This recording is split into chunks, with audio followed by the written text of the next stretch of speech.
আউযু বিল্লাহি মিনাশ শাইতানির রাজিম। বিসমিল্লাহির রহমানির রহিম। আসসালামু আলা রাসূলিহিল কারীম। আসসালামু আলা আলিহি ওয়া সাহবিহি আজমাইন। আল্লাহ পাকের পবিত্র দরবারে শুকরিয়া আদায় করি যে আল্লাহ তাআলা আমাদেরকে কোঠা আন্দোলনের মাধ্যমে বিভিন্ন জুলুম থেকে, বিভিন্ন নির্যাতন থেকে এই জাতিকে আল্লাহ তাআলা নতুন করে আবার একটি স্বাধীনতা দান করেছেন।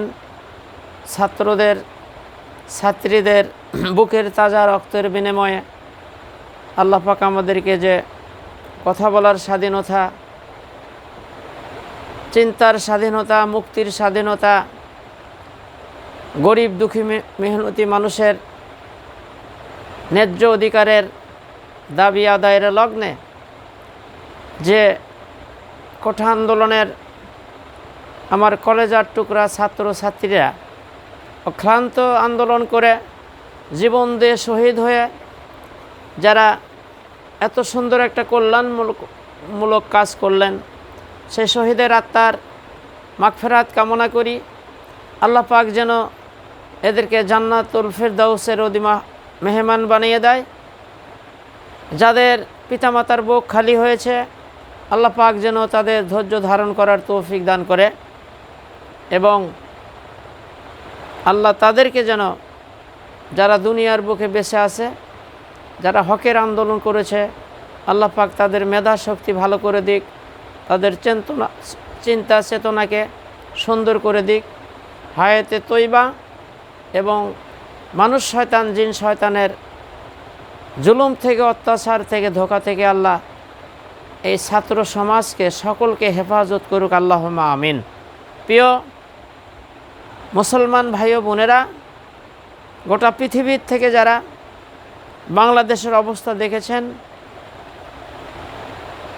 এই কোঠা আন্দোলনের ছাত্র ছাত্রীরা যে আন্দোলন করেছে, যেই দাবির জন্যে, যেই ন্যায্য অধিকার আদায়ের জন্যে, এটাকে বাস্তবে রূপ দিতে গেলে কি পদক্ষেপ গ্রহণ করতে হবে, কোন কাজটা করলে এটা তাদের অধিকার, ন্যায্য অধিকার আদায় হবে, আল্লাহ পাক যদি আমাকে তৌফিক দান করে আমি ইনশাআল্লাহ কিছু আলোচনা করব। প্রিয় মুসলমান ভাই ও বোনেরা, আপনারা জানেন আমরা হলাম মুসলমান। ইসলাম শব্দের অর্থ হলো শান্তি, আর মুসলমান বা মুসলিম শব্দের অর্থ হলো আত্মসমর্পণকারী। আল্লাহ রাব্বুল আলামিন আমাদেরকে সৃষ্টি করেছেন, সৃষ্টি করে আমাদেরকে এমনি এমনি ছেড়ে দেয় নাই, আমাদের পথ দেখানোর জন্য, আমাদেরকে কঠিন জাহান্নামের থেকে মুক্তি দিয়ে আল্লাহর নৈকট্য লাভের জন্য, সুখময় জান্নাত যেন আমরা থাকতে পারি, এই জন্য আল্লাহ রাব্বুল আলামিন আমাদের জন্য একজন রাসূল প্রেরণ করেছেন। শুধু রাসূল প্রেরণ করে আল্লাহ পাক ক্ষান্ত হন নাই, আমাদের জীবনের চলার জন্য আমাদেরকে একটি গাইড বুক দিয়েছে, দান করেছেন। সেই গাইড বুকের নাম হলো পবিত্র কোরআন। কোরআন কমপ্লিট কোড অফ লাইফ। এর মধ্যে গরিবের হক আছে, শ্রমিকের অধিকার আছে, ধনী গরিব নির্বিশেষে সকলেরই অধিকার আছে, নারীর অধিকার আছে, শ্রমিকের অধিকার আছে, এর মধ্যে সকলেরই অধিকারের কথা আছে। এর মধ্যে কোরআনের হুকুম হাকাম আছে, শরীয়তের বিধান আছে, জায়েজ না জায়েজের হুকুম আছে, কোন অপরাধ করলে কি শাস্তি হবে, কোরআনের মধ্যে আছে। এমন কোনো বিষয় নাই আল্লাহ তাআলা কোরআনুল কারীমের মধ্যে মানুষের জন্য সেই কথাগুলো বলে নাই। পিপিলিকার কথা আছে, হাতির কথা আছে, মুনাফিকের কথা আছে, কাফেরের কথা আছে, মুমিনের কথা আছে, সব কিছুই আমাদের কোরআনের মধ্যে আছে। প্রিয় মুসলমান ভাই ও বোনেরা,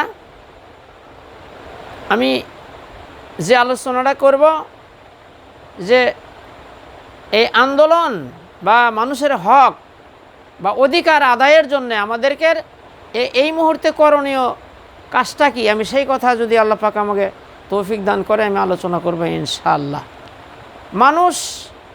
মানুষের কখনো চিন্তাধারা দিয়ে মানুষের কল্যাণ করতে পারে না। আল্লাহ রাব্বুল আলামিন আমাদের জন্য যে গাইড বুক দিয়েছেন, কোরআন কমপ্লিট কোড অফ লাইফ, এই কোরআনকে যদি আপনি ফলো না করেন, মানুষের তৈরি করা আইন ও চিন্তাধারা দিয়ে মানুষ কখনো মানুষকে শান্তি দিতে পারে না। আমরা অনেক দেখেছি, যেহেতু কিছু লেখাপড়া করেছি, কালমাস, লেনিন, মাও সুতুম, অনেক দার্শনিক জ্ঞানীগুণী তারা অনেক চিন্তা ভাবনা করছে মানুষকে শান্তি দেওয়ার জন্য, কিন্তু শান্তি দিতে পারে নাই। অশান্তির দাবানল আগুন দাউ দাউ করে জ্বলতেছে, কোথাও শান্তি নাই। অনেক ধর্ম অবলম্বনী ব্যক্তিরা শান্তির কথা বলে লাস্টে বলতেছে ওং শান্তি, ওং শান্তি, ওং শান্তি। ওং ওং করে যদি কেউ বমিও করে ফেলে দেয়, শান্তি হবে না। শান্তি তখনই হবে আল্লাহ রব্বুল আলামিন আমাদের জন্য একজন রাসূল প্রেরণ করেছে আর আমাদের জন্য একটা গাইড বুক দিয়েছে। এটাকে যতক্ষণ আমরা ফলো না করব, যত চিন্তাধারাই করেন, যত মিছিল করেন, মিটিং করেন, সরকার পরিবর্তন করেন, কি কখনো মানুষের কল্যাণ হবে না, মানুষের হক অধিকার আদায় হবে না। আমাদের দেশে ব্রিটিশের যে আইন আছে, কেউ যদি চুরি করে তাকে জেল দিয়ে দাও। চোর হয়ে জেলের মধ্যে ঢুকলো, ডাকাত হয়ে বের হয়ে আসলো, ধর্ষণ করলো, জেলখানায় গেল, বের হয়ে চলে আসলো, ঘুষ খেলো, সুদ খেলো, ঘুষ খেলো, অন্যায় করলো, খুন করলো, অনেক বিচার হয়ই না। এই জন্য আল্লাহ রাব্বুল আলামিন কোরআনুল কারীমের মধ্যে কোন অপরাধ করলে কি সাজা হবে আল্লাহ তাআলা কোরআনুল কারীমের মধ্যে বলে দিয়েছেন। আল্লাহ তাআলা কোরআনুল কারীমের মধ্যে সূরা মায়েদার মধ্যে ঘোষণা করে, এই নাজিলকৃত কোরআন দিয়ে যারা ফয়সালা করে না, বিচার করে না, তারা হলো কাফের। কোরআন দিয়ে যারা ফয়সালা করে না তারা হলো জালিম। কোরআন দিয়ে যারা ফয়সালা করে না তারা হলো ফাসেক। তে আল্লাহ রাব্বুল আলামিন আমাদেরকে সৃষ্টি করেছেন, সৃষ্টি করে আমাদের চলার পাথেয় একটা জীবন বিধান দিয়েছেন। এটাকে যদি আমরা ফলো করি, আমরা অন্যদিকে তাকানোর তো কোনো সুযোগ নাই। আল্লাহ তো আমাদেরকে জীবন বিধান গাইড বুক দিয়ে দিছে, আমাদের তো অন্যদিকে তাকানোর কোনো সুযোগ নাই। অনেকেই চেষ্টা করছে মানুষকে শান্তি দেওয়ার জন্য, মানুষের কল্যাণ করার জন্য, কিন্তু ব্যর্থ হয়ে গেছে, শান্তি দিতে পারে নাই। এই জন্যে আমাদেরকে, আমি যারা কোটা আন্দোলন করলেন বা দলমত নির্বিশেষে সকলেই আন্দোলন করেছেন শান্তির জন্যে, তো একমাত্র শান্তির প্রতীক হলো কোরআনুল কারীম। এটাকে যদি ফলো করতে পারেন, এর মধ্যে যে আদেশ নিষেধগুলো আছে এগুলো যদি আপনি বাস্তবায়ন করতে পারেন, তাহলেই মানুষের কল্যাণ হবে, শান্তি হবে। দেখেন, ব্রিটিশের আইন যেগুলো আর আল্লাহর আইন, আল্লাহ রাব্বুল আলামিন বলেন, কেউ কাউকে যদি অন্যায়ভাবে হত্যা করে, মেরে ফেলে দেয়, তাহলে সাক্ষী প্রমাণ অনুযায়ী তাকে হত্যা করা হবে। তাকে যেরকম করে হত্যা করেছে, তার যদি কেউ হাত কেটে দেয় তারও হাত কেটে দাও, তার যদি কেউ চোখ তুলে নেয় তারও চোখ তুলে দাও, তাকে যদি কেউ গুলি করে তাকেও গুলি করো। মানে যেভাবে হত্যা করবে কেসাস, মানে সেই অনুযায়ী কোরআনের ফয়সালা হিসাবে তাকে হত্যা করতে হবে। গেল, কেউ যদি চুরি করে, এই যে বেগুন চুরি, আলু চুরি, পেটের দায়ে যদি কেউ করে, তার হাত কাটা হবে না। ক্ষুধার যন্ত্রণায় যদি কেউ চুরি করে, তারপরে লক্ষ লক্ষ টাকা আছে, তারপরে কলমের খোঁচা মেরে যদি গরিব মিসকিনের টাকা পয়সা আত্মসাৎ করে ঘুষ খায়, আল্লাহ রাব্বুল আলামিন তাদেরকে হাত কেটে দেওয়ার কথা বলেছে। এই আইনটা কার? আল্লাহর। এই আইন যদি আপনি না মানেন, আপনি মুসলমান না, আপনি মুসলিম না। এই আইনটা হলো আল্লাহর। কোনো অফিসার যদি চুরি ঘুষ খায়, সাক্ষ্য প্রমাণ হয়ে গেলে তার সাজা হলো হাত কেটে দাও। তারপরেও যদি ঘুষ খায় আরেকটা হাত কেটে দাও, তাহলে সমাজে চিহ্নিত হয়ে গেল হলো ঘুষখোর। কোনো এমপি মন্ত্রী যদি গরিবের টাকা আত্মসাৎ করে কোটি কোটি টাকা মেরে খায়, এটা সাক্ষ্য প্রমাণে যদি হয়ে যায় তার হাত কেটে দাও, সে কি কখনো আর এমপিতে দাঁড়াতে পারবে? কোনো পুলিশ অফিসার বা বিভিন্ন সরকারি কর্মকর্তারা যদি ঘুষ খায়, তার যদি হাত কেটে দাও, চাকরি থেকে অব্যাহত দাও, কি বলেন? তাহলেই তো সমাজ ভালো। এটা হলো আল্লাহর বিধান। আমি যে কথাটা বুঝাইতেছি যে আন্দোলন আমরা তো করবই। আমাদের ছেলেরা, আমার মেয়েরা আন্দোলন করেছে, তারা শহীদ হয়ে গেছে, বুকের তাজা রক্ত দিয়েছে আবু সাইদ সহ। তারা হক প্রতিষ্ঠিত করার জন্য, ন্যায় বিচার পাওয়ার জন্য। কিন্তু খালি যদি বোতল বদল হয়, মত বদল না হয়, তাহলে মানুষের কখনো অধিকার আদায় হবে না। অধিকার আদায় হতে পারে আল্লাহর বিধান ছাড়া। কিয়ামত পর্যন্ত যদি চেষ্টা করেন, কখনো মানুষের কল্যাণ করতে পারেন না। এই জন্যে দলমত নির্বিশেষে আমি আপনাদেরকে আকুল আবেদন করতে চাই, গোটা পৃথিবীর মানুষ যারা, যতটুকুন আমার কোরআন হাদিসের গবেষণা, আমি সবসময় কোরআন হাদিসের উপর গবেষণা করি। কোরআন ছাড়া, রাসূলের সুন্নাহ ছাড়া, সহিহ সুন্নাহ ছাড়া কখনো কল্যাণ হবে না। দলিল বিশ্বনবী জনাবে মুহাম্মদ রাসূলুল্লাহ নবুয়ত প্রাপ্তের আগে, কোরআন নাজিল হওয়ার রাসূলের আগে, রাসূল যুবক অবস্থায় অনেক চেষ্টা করছিলেন মক্কায়। তিনি যুবকদেরকে নিয়ে সুমতি করেছিলেন, সংগঠন করেছিলেন, অনেক চেষ্টা সাধনা করেছিল, কিন্তু শান্তি দিতে পারতেছিলেন না। কারণ ক্ষমতা ছিল আবু জেহেলের হাতে। আবু জেহেল লুট করতেন, ধর্ষণ করতেন, চাঁদাবাজি করতেন, টেন্ডারবাজি করতেন, কিন্তু রাসূলের হাতে কোনো পাওয়ার ছিল না।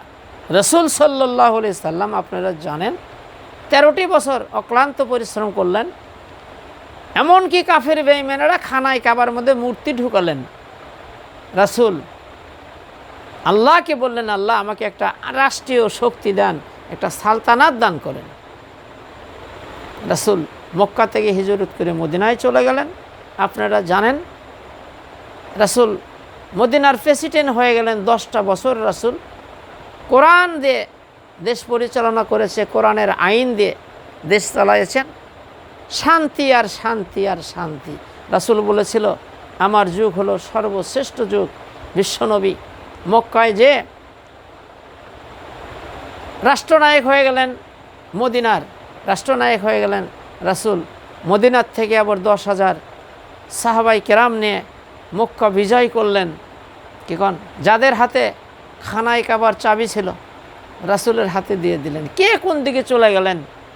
বিশ্বনবী জনাবে মুহাম্মদ রাসূলুল্লাহ সাল্লাল্লাহু আলাইহি সাল্লাম মক্কা বিজয় করলেন।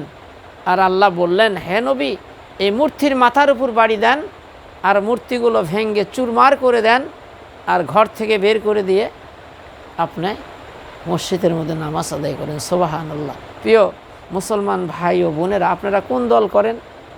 আমি কোনো দলের দালালি করতেছি না। দলমত নির্বিশেষে স্বাধীনতা কাকে বলে, গণতন্ত্র কাকে বলে, সবগুলোরই কথা বলার অধিকার থাকবে।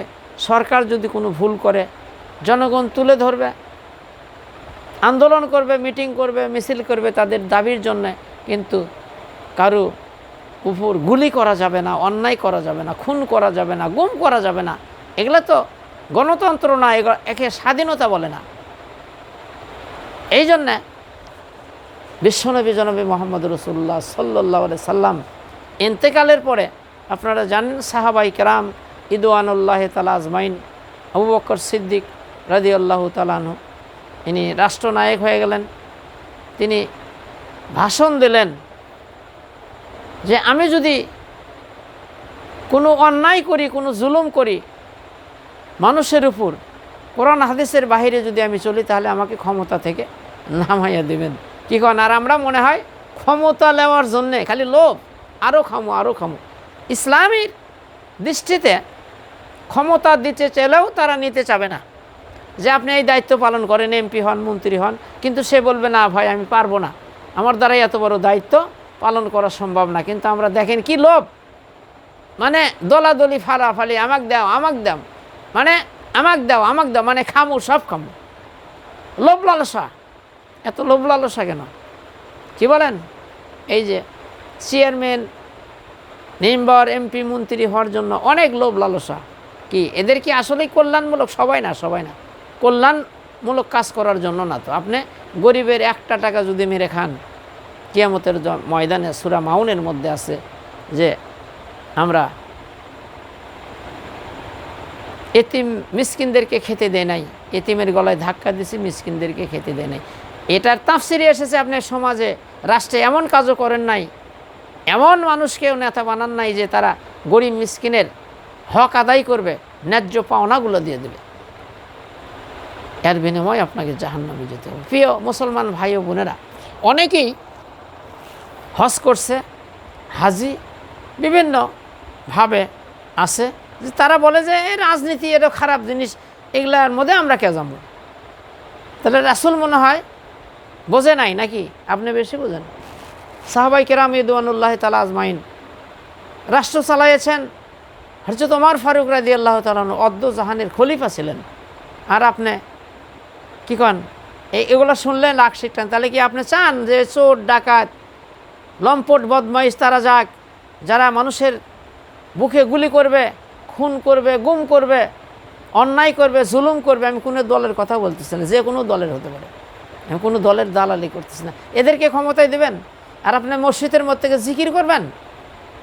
হ্যাঁ, আপনি জীবন চিল্লা দেবেন? আল্লাহ রসুল বলেন যে যে হক কথা বলে না সে হলো বোবা শয়তান।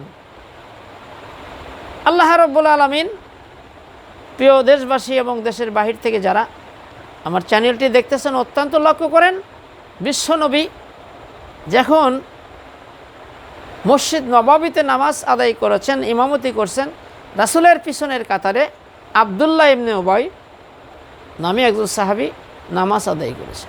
নামাজ পড়ে আমার চ্যানেলের মধ্যে অনেক আলোচনা আছে। আমি এই যে কয়েকদিন হলো শুধু এই যে আমাদের কোঠা আন্দোলনের সৈনিকেরা যারা জীবন দিল অক্লান্ত আন্দোলন করে, আমি তাদের সম্পর্কেই কথা বলতেছি যে বর্তমান প্রেক্ষাপটে তোমাদের আরও কি পদক্ষেপ গ্রহণ করলেই তোমরা তোমাদের ন্যায্য অধিকার পাবে, তার উপর আমি এই কয়েকদিন হলো আলোচনা করতেছি। আমি সবসময় কোরআন হাদিসের আলোচনা করি বিভিন্ন বিষয়ের উপর, কিন্তু এই কয়েকদিন হলো শুধু এই ছাত্র ছাত্রীদের অধিকার বা দাবি বা কি করতে হবে এই বর্তমান প্রেক্ষাপটে, তাহলে তাদের অধিকার আদায় হবে, তার উপর আমি আলোচনা করতেছি। বিশ্বনবী জনাবে মুহাম্মদুর রাসূলুল্লাহ সাল্লাল্লাহু আলাইহি সাল্লাম অনেকেই বলতেছে যে আমরা রাজনীতি করি না।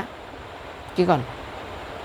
মানে নামাজ পড়ে, রোজা রাখে, হজ করে, কিন্তু কোরআনের আইন দিয়া দেশ চলুক, বিচার হোক, এটা তারা চায় না। এরা কখনো মুসলমান হতে পারে না। এই দেখেন এই ঘটনাটা শোনেন, আমার আলোচনা আছে মুনাফিকের, আমি এটাকে টাচ দিয়ে যাচ্ছি।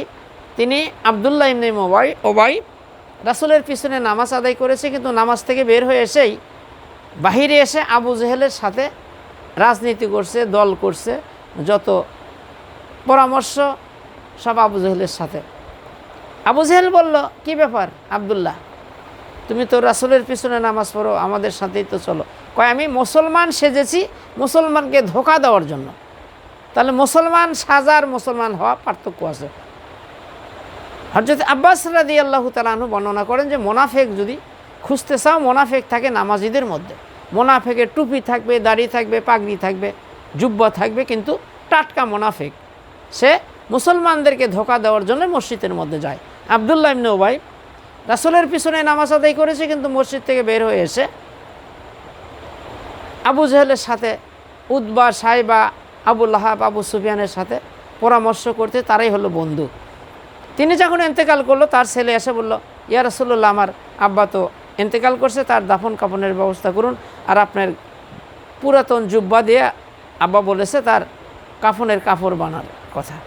রাসূল যাচ্ছিলেন, হযরত ওমর রাদিয়াল্লাহু তাআলা জুব্বা টেনে ধরলেন, ইয়া রাসূলুল্লাহ যায় না, এই মুনাফিক আপনার পিছনে নামাজ পড়ছে কিন্তু আবু জেহেলের সাথে দল করছে, আর বিভিন্ন যুদ্ধক্ষেত্রে থেকে অনেক মুসলমানকে পামপট্টি মেরে ভাগাইয়ে নিয়ে গেছে। রাসূলকে অনেক কষ্ট দিয়েছে উহুদের প্রান্তরে, বিশ্বনবীকে অনেক কষ্ট দিয়েছে। বিশ্বনবী মুহাম্মদ রাসূলুল্লাহ সাল্লাল্লাহু আলাইহি সাল্লামকে কাফের বেঈমানরা পাথরের আঘাতে দান মোবারক শহীদ হয়ে গেছিল। রাসূলের হেলমেট ভিক করে মাথার মধ্যে লোহার কড়া ঢুকেছিল এই মোনাফেকদের জন্য। মোনাফেক যত ইসলামের ক্ষতি করছে, কাফেরেরা এত ক্ষতি করতে পারে নাই। তারা কারা? ওই নামাজ পড়ে মসজিদের মধ্যে যায় আর বাহিরে যে আবু জেহেলের সাথে দল করে, তারা হলো টাটকা মোনাফেক। আর বিশ্বনবী জনাবে মুহাম্মদ রাসূলুল্লাহ কি জানাজা করার জন্য যাচ্ছিলেন, ওমর রাদিয়াল্লাহু তাআলা জুব্বা টেনে ধরলেন, বললেন, ইয়া রাসূলুল্লাহ আপনি যায়েন না, ইনি টাটকা মোনাফেক, মুসলমানের অনেক ক্ষতি করছে, আপনার পাশেই নামাজ পড়ছে কিন্তু ইনি দল করছে, রাজনীতি করছে আবু জেহেলের সাথে।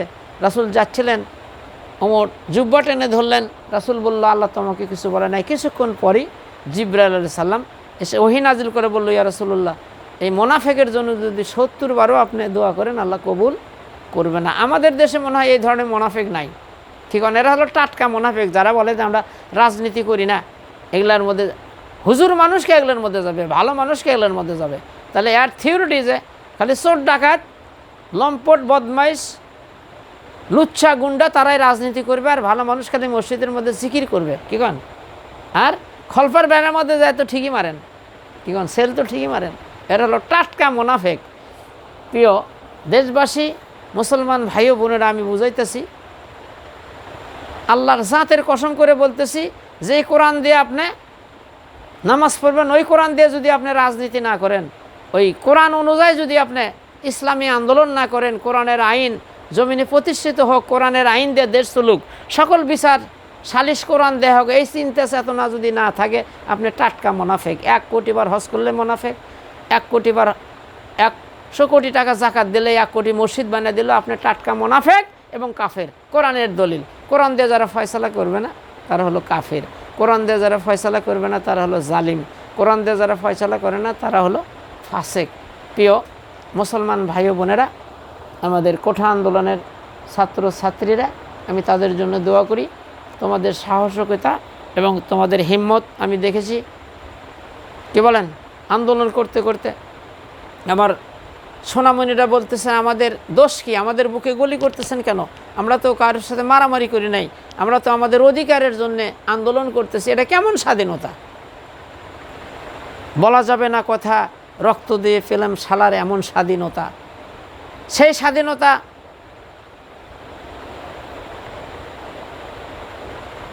অর্জন করেছেন এদেশের যুবক তরুণেরা। কারণ হলো যুব সমাজ যদি বিপ্লব করে তারা পরিবর্তন ঘটাতে পারে, কি বলেন? এই জন্যে যুব সমাজদের আসতে হবে কোরআনের ছায়াতলে। কোরআন কারু বাপের না, কোরআন কারু দলের না, কোরআন সকলের জন্য, হুদাল্লিন নাস, যারা মানুষ তার জন্যই কোরআন। এটা এই কোরআনের কথা বললেই ইনি রাজাকার, ইনি শিবির, ইনি জামাত, কেন? কোরআনের কথা সবারই বলতে হবে, আপনি যদি মুসলমান হন। আর যদি মোনাফেক হন তাহলে তো বুঝতেছেন আপনার পরিস্থিতি। কোরআনের কথা সবাই বলবে। কোরআনের 4টে কাজ: 1 নম্বর কোরআন পড়তে হবে, 2 নম্বর কোরআন বুঝতে হবে, 3 নম্বর কোরআন অনুযায়ী আমল করতে হবে, 4 নম্বর এই যে কাগজের কোরআন জমিনে প্রতিষ্ঠিত করতে হবে। কোরআনের আইন, কোরআনের বিধান দিয়া, রাসূলের সুন্নাহ দিয়া আপনাকে সব বিচার সালিশ করে দেখেন, ঠান্ডা হয়ে যাবে দেশ। আল্লাহ আসমান ও জমিনের বরকতের দরজাগুলো খুলে দেবে। এই জন্যে আমি যারা এই কোঠা আন্দোলনের মহানায়কের দায়িত্ব পালন করেছে তাদের খেদমতে আমি আরজ করব। আমার কথা কত দূর যাবে আমি জানি না, আল্লাহ কাছে আমি দোয়া করি সকলের কর্ণকুটিরে আমার কথাগুলো পৌঁছায় দিক। আপনারা যদি এই আন্দোলনটা করতে পারেন, যে সরকারি ক্ষমতায় যাবে লোকগুলো হতে হবে ভালো, সেটা ছাত্রের মধ্যে হোক, সেটা যে দলের মধ্যেই কারি লোক হোক, লোকগুলোকে ভালো হতে হবে, পরহেজগার হতে হবে, মোত্তাকিন হতে হবে, জ্ঞানী হতে হবে, মানুষের 1 টাকা মেরে খাবে না, তারা আল্লাহ ভীতু থাকবে তাদের মধ্যে, ইসলাম মেনে চলবে, কোরআন হাদিস মেনে চলবে, তাদের যারা যেন কোনো খেয়ানত না হয়, এই ধরনের লোককে আপনার সংসদ ভবনের ওই ঘরের মধ্যে ঢুকাতে হবে। আর আইনটা করতে হবে কোরআন দিয়ে। দেখেন ঠান্ডা হয়ে যাবে দেশ। আর আল্লাহ কোরআনে বলছে আকিমুস সালাত অতুস জাকাত। যেখানে সালাতের কথা বা নামাজের কথা বলা হয়েছে ওখানে জাকাতের কথা বলা হয়েছে। আর আল্লাহ সূরা হজ 41 নম্বর আয়াতে বলেছে মুসলমান সরকার যখন ক্ষমতায় যাবে তার 4টা কাজ। 1 নম্বর, নামাজ প্রতিষ্ঠিত করবে। কাকু অনুরোধ করা হবে না, ভাইজান নামাজ পড়েন, নো, অর্ডার, নামাজ পড়তে হবে। জাকাত বাধ্যতামূলক দিতে হবে। সরকারের ফান্ডে সরকারি কর্মচারী থাকবে, প্রতি থানায় থানায় ইউনিয়নে থাকবে। গোটা দেশ তদন্ত করে কারা কারা জাকাত দেওয়ার মতো উপযুক্ত তাদের কাছ থেকে সরকারিভাবে জাকাত আদায় করা হবে। আমার বিশ্বাস এই জাকাতের টাকা যদি সরকার আদায় করে কোটি কোটি কোটি টাকা আদায় হবে। কোনো দেশ থেকে আমাদের ভিক্ষা করা লাগবে না। এই টাকা যদি গরিব মিসকিনের মধ্যে বন্টন করা হয় 10 বছরের মধ্যে গরিব খুঁজে পাওয়া যাবে না। আপনি যে ভিক্ষা দেবেন জাকাত দেবেন এরকম লোক খুঁজে পাওয়া যাবে না। ইসলাম এমন একটা জিনিস, কোরআন কমপ্লিট কোড অফ লাইফ। ইসলাম এমন একটা ধর্ম, মুসলমান এমন একটা ধর্ম, এদের মধ্যে আছে ইনসাফ। আপনি দেখেন এই যারা কোঠা আন্দোলন করেছে, অনেক গরিব ছাত্র ছাত্রী আছে, অনেক কষ্ট করে লেখাপড়া করেছে তারা, কিন্তু টাকা নাই, মামু নাই, খালু নাই, হালো নাই, চাকরি নাই। আমি দেখেছি অনেক ফ্যামিলিতে বাবা চাকরি করে, মা চাকরি করে, ছেলে করে, ছেলের বউ করে, নাতি করে, নাতনি করে। এক ফ্যামিলির মধ্যে সবাই সরকারি চাকরি করে, কিন্তু আর একটা ফ্যামিলিতে গরিব, টাকা নাই, অসহায়, মেধা ভালো, কিন্তু টাকা নাই, চাকরি নাই। লোক নেবে 10 জন, ইন্টারভিউ দিছে 500 জন, কিন্তু এই যে আবক বলেরা ওই 10 জনের থেকে আগেই টাকা দেওয়া শেষ। 10 লাখ 20 লাখ করে টাকা নিয়ে চাকরি আগেই দেওয়া হয়ে গেছে। ইন্টারভিউ, মেধার 1 পয়সার দাম নাই। প্রিয় ছাত্র সমাজ, আপনাদের কাছে আমার আকুল আবেদন, আমিও অভিভাবক হিসাবে, ছাত্র ছাত্রীর পিতা হিসাবে আপনাদের কাছে আকুল আবেদন করব, এই ঘুষগুলো কারা খায়? এমন কোনো চ্যাপ্টার নাই, আমার জানা আছে, আমার বয়স অনেক, আমি এগুলোর উপর আমি গবেষণা করি। আমি এই হক কথা বা এই নীতির কথা, অন্যায় জুলুমের কথা সবসময় বলি, যেহেতু আমার হাতে ক্ষমতা নাই। আল্লাহ কিছু জ্ঞান মাথার মধ্যে দিছে। 24 ঘন্টার আলটিমেটাম আমি মনে করেন যে দেশ ঠান্ডা হয়ে যাবে, কিন্তু আমার হাতে কি নাই? ক্ষমতা নাই। কিন্তু কোনো অযোগ্য লোক দিয়ে এগুলো করলে দেশ কখনো শান্তি হবে না। বিষয়গুলো হলো যে সুদ, ঘুষ, গাঁজা, মদ, হিরোইন দিয়ে দেশ পচে গেছে, একদম শেষ। টাঙ্কির মধ্যে মসজিদের যদি ইঁদুর বাদর পরে পচে দুর্গন্ধ হয়ে পানি দুর্গন্ধ হয়ে যায়, ওই পানি দিয়ে ওযু করা যাচ্ছে না। এই যতই আপনি কোরআন খতম দেন আর দোয়া করেন, আল্লাহ পানি দুর্গন্ধ ভালো করে দাও, হবে না। ওই টাঙ্কি খুলে ওখান থেকে পচা ইঁদুর বা বাদর ফেলে দিতে হবে। পানিটা ফেলে দিয়ে নতুন পানি ওর মধ্যে ভরেন, কোনো দোয়া দরুদ লাগবে না। আমাদের সংসদ ভবন হলো বড় ট্যাঙ্কি, গোটা বাংলাদেশের, ওখান থেকে সাপ্লাই হবে। ওখানে যদি পচে যায় গোটা দেশটা পচে যাবে। কি বলেন? ওখানে যদি অযোগ্য লোককে সেট করেন তাহলে গোটা দেশ ধ্বংস হয়ে যাবে।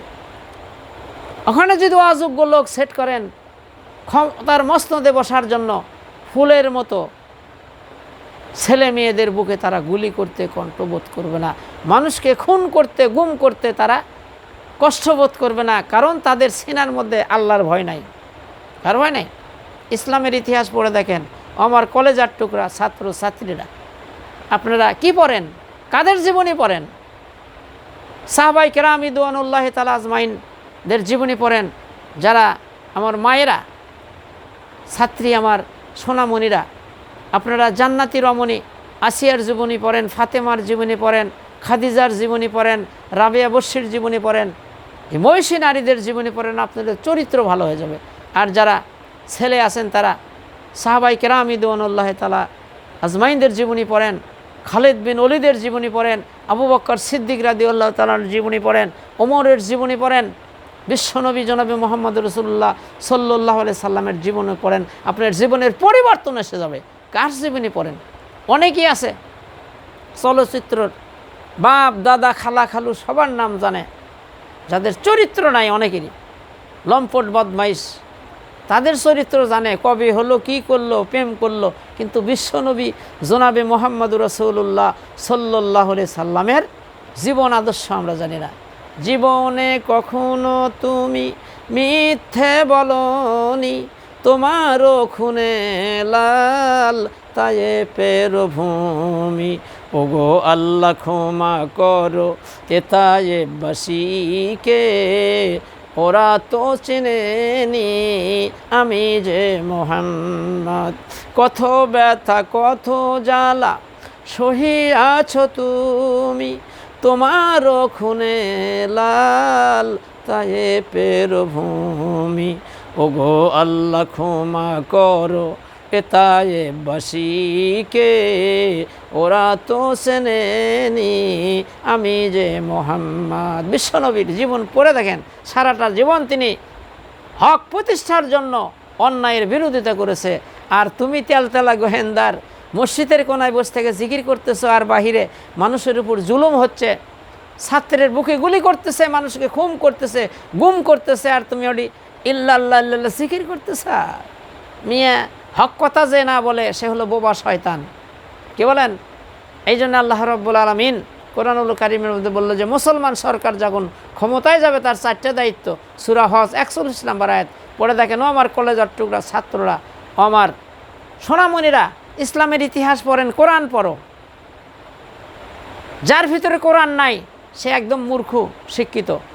কোরআন যার ভিতর থাকবে সে হলো গোটা পৃথিবী সে জানে। কোরআনের অনুবাদ পড়েন, ইতিহাস পড়েন, সাহাবায়ে কেরামদের জীবনী পড়ে দেখেন, আপনার জীবন চরিত্র ভালো হয়ে যাবে। ও আমার কলেজার টুকরা সোনামণিরা, তোমাদের হাতে অনেকেই পিস্তল তুলে দিচ্ছে, টেন গান তুলে দিচ্ছে, চাকু তুলে দিচ্ছে, কী কন আমদাও তুলে দিচ্ছে, ওখানে মারো, ওখানে গুম করো। এগুলো কি? তোমাদের হাতে থাকবে কলম। তোমাদের কলমের লেখনীতে মানুষের ভাগ্য পরিবর্তন হবে। মানে লেখকের কলমের কালি শহীদের অক্তর সেও দামে যদি লেখাটা ইসলাম এবং কোরআনের হাদিসের পক্ষে হয়, তোমার মর্যাদা বেড়ে যাবে আল্লাহর কাছে। আর তুমি কি করতেছো? কি করতেছো? নামাজ নাই, কালাম নাই। আর একটা করে এমপি মন্ত্রী যখন হয়, সবাই না, তাদের সেলা পান্ডার অত্যাচারে তো মানুষ অতিষ্ঠ। কী কন? চামচা, তারা টেন্ডারবাজি করে, চাঁদাবাজি করে, বিভিন্ন অকর্ম, এগুলোর থেকে আপনাদেরকে সতর্ক থাকতে হবে। আর প্রিয় ছাত্র বাবাজিরা, আমার সোনামণিরা, তোমরা যে আন্দোলন করেছো, এই যে ঘুষ খায় কারা, এই যে চাকরির ইন্টারভিউ দিতে আগেই যে ঘুষ খায়, তারপরে আরও বিভিন্ন সেক্টরে যে ঘুষ খায়, এদের বিরুদ্ধে আপনাকে সোচ্চার আন্দোলন করতে হবে। চিরুনি অভিযান চালাতে হবে। এই ঘুষগুলো কারা খায় এদেরকে আইনের আয়তায় নিয়ে এসে চরম শাস্তি দিতে হবে। এদেরকে বিশ্বকে দেখাই দিতে হবে যে বাংলাদেশে আর ঘুষ দুর্নীতি চলে না, ছাত্রের বুকে আর গুলি চলে না। এদেরকে চরম শাস্তি দিতে হবে, গোটা পৃথিবীকে দেখাই দিতে হবে যে আমরা ছাত্র, আমরা আন্দোলন করে আমরা জুলুমকে জ্যান্ত কবর দিতে পারি। এই জন্যে আপনাদের কাছে আমি আকুল আবেদন করি, আমি একজন ছাত্র ছাত্রীর পিতা, অভিভাবক হিসাবে আমি আপনাদের আন্দোলন দেখেছি, আপনাদের আর্তনাদ দেখেছি। কি এত বড় বিশ্বযুদ্ধ বেজে গেছিল, ছোট্ট ছোট্ট ছেলে মেয়ের বুকেও গুলি লেগেছে, বাসার মধ্যে থেকে অনেক মানুষ রেহাই পায় নাই। কি করেছিল এই আমার কলেজার টুকরা ছেলে মেয়েরা? কী অপরাধ ছিল তাদের? আমি দলমত নির্বিশেষে সবাইকে বলবো, যদি আপনার বিবেক থাকে, কিসের দালালি করেন? ক্ষমতার মস্তনে থাকার জন্য যারা এই নিষ্পাপ শিশুদের বুকে গুলি চালাতে পারে, আমাদের কলেজার টুকরা মামুনিদের বুকে গুলি চালাতে পারে, খুন করতে পারে, গুম করতে পারে, সে যে কোনো দলের হোক না কেন, তাকে ছাড় দেওয়া যাবে না। তাহলে জাতি কলঙ্কিত হবে। যারা জীবন দিয়েছে তারা মরেও শান্তি পাবে না। এই জন্যে আপনাদেরকে বলবো, কোনো জালিমের হাতে, কোনো লম্পট বদমাইশের হাতে, কোনো ঘুষখোরের হাতে, কোনো চাঁদাবাজির হাতে ক্ষমতা ছেড়ে দেওয়া যাবে না। আপনারা সবসময় ফলো করবেন। প্রধান উপদেষ্টা ডক্টর ইউনূস সম্পর্কে মানুষ অনেক কথা বলে। আমার মতে তেনার বক্তব্য আমি শুনলাম, তিনি বলতেছে আমি তো ক্ষমতার জন্যে আসি নাই, আমি আসছি মানুষের কল্যাণের জন্য। আশা করি আরও যারা এই কমিটির মধ্যে আছেন সবাইকে আমি অনুরোধ করব, সবাই ভালো চিন্তা করেন, মন মানসিকতা ভালো করেন, তাহলে ইনশাল্লাহ সব ভালো হয়ে যাবে। আর প্রিয় ছাত্রছাত্রীদের কাছে আমার আকুল আবেদন, তোমরা যেই জিনিসের জন্য আন্দোলন করে জীবন দিলা, এটা কোরআন ফলো না করা পর্যন্ত, রাসূলের সুন্নাহ ফলো না পর্যন্ত তোমাদের অধিকার, ন্যায্য অধিকার আদায় হবে না। কোরআনের আইন প্রতিষ্ঠিত করো যে কেউ যদি ধর্ষণ করে, অনেক আমার কলেজের মা বোনেরা ধর্ষিত হয়েছে, নির্যাতিত হয়েছে, তারা আইন পাশ করবে সংসদ ভবনে, কোনো নারীকে যদি কেউ ধর্ষণ করে সাক্ষ্য প্রমাণ হয়ে গেলে তাকে দিবালোকে ফাঁসি দিয়ে লটকায় রাখা হবে। গোটা পৃথিবী দেখবে যে ধর্ষণ করার কারণে মিয়া কিসের আইন করো, ধর্ষণ করলো কিখন। আমি তো শুনেছি, আমি চোখে দেখি নাই, যে একটা ছেলে কলেজে 100 জন মেয়েকে ধর্ষণ করে মিষ্টি বিতরণ করছে, আর নেতারা এসে মাথায় হাত বুলাই বলল, বাপজানেরা, সোনার ছেলেরা এগুলো করতে নাই, এদেরকে জ্যান্ত কবর দিতে হবে, যে দলেরই হোক। মা বোন তো সবারই আছে, কি বলেন? এই জন্য হিন্দু মুসলিম ধর্ম বর্ণ নির্বিশেষে সকলেরই অধিকার আদায় হবে। কোরআন থেকে যদি বিচার হয় সবাই শান্তিতে থাকবে। তাছাড়া আপনি যতই বদলান সরকার, কাজ হবে না। এই জন্যে আমাদের কলেজের টুকরা কোঠা আন্দোলনের ছাত্রছাত্রীরা, আমি অভিভাবক হিসাবে আপনাদেরকে অনুরোধ করলাম যে এই কাজ না করা পর্যন্ত, কোরআন দিয়ে বিচার না করা পর্যন্ত যতই গলা ফাটাও আর যতই মিছিল করো, যতই জীবন দাও, তোমাদের ন্যায্য অধিকার আদায় হবে না। যেখানেই যাবা খালি ঘুষ, বিভিন্ন সেক্টরে এগুলাকে চিরুনি অভিযান করে এদেরকে একদম চাকরি থেকে বরখাস্ত করতে হবে, এদের চরম বিচার করতে হবে। ঘুষ বলতে যেন কোনো বাংলার জমিনে থাকে না, সন্ত্রাসী যেন কোনো বাংলার জমিনে থাকে না, কারো বুকের পাটা যত সাহস না থাকে যে একটা মানুষ আন্দোলন করবে তার বুকে গুলি করে আর খুন করে, গুম করে, এগুলা যেন কেউ সাহস পায় না। এই জন্যে তোমাদেরকে সামনের দিকে এগিয়ে যেতে হবে। কোরআন হাদিস পড়ো, কোরআন কারু বাফেন না, কোরআন কোনো দলের না, কোরআন সবার জন্য। কোরআন ফলো করে চলবা, বিশ্বনবীর সুন্নাহ ফলো করে চলবা, তুমি দুনিয়াতে শান্তি পাবা, আখিরাতে সুখময় জান্নাত দেবে। একটা কথা বলেই আমি শেষ করি, 7 শ্রেণীর মানুষকে আল্লাহ জান্নাতের, আখিরাতের আরশের ছায়া নিচে জায়গায় দিবে, তার মধ্যে যারা ন্যায় বিচারক, বাদশা বা হাকিম। আর 2 নম্বরে হলো যারা যুবক, যৌবনকে কন্ট্রোল করে, যারা চেক দিয়ে যারা আল্লাহর ইবাদতে আটকাটায়, ন্যায় প্রতিষ্ঠার জন্য যারা আন্দোলন করে, যারা জুলুমকে উৎখাত করার জন্য আন্দোলন করে, ন্যায় নীতির পথে যারা থাকে, এই যুবককে আল্লাহ আরশের ছায়ার নিচে জায়গা করে দেবে। যেগুলো যুবক এবং এই কোঠা আন্দোলনের মহানায়ক যারা ছিলেন, আমি সবার জন্য দোয়া করি, আল্লাহ সবাইকে আল্লাহ সুস্থ রাখুক এবং তাদের মাথার মধ্যে আল্লাহ সুবুদ্ধি দিক, কোরআন হাদিস মেনে তারা যেন চলতে পারে, তারা যেন মানুষের উপর ইনসাফ কায়েম করতে পারে, ধনী গরিব নির্বিশেষে সবার উপর যেন ইনসাফ করতে পারে।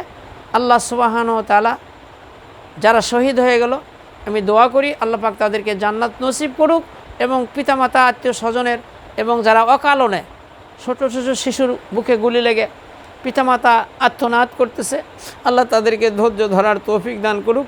আল্লাহ সকলকে মিলেমিশে চলে আমাদের সোনার বাংলা যেন আমরা সোনার বাংলা হিসেবে গড়তে পারি, এই তৌফিক আল্লাহ আমাদেরকে দান করুক। আসসালামু আলাইকুম ওয়া রাহমাতুল্লাহি ওয়া বারাকাতুহু।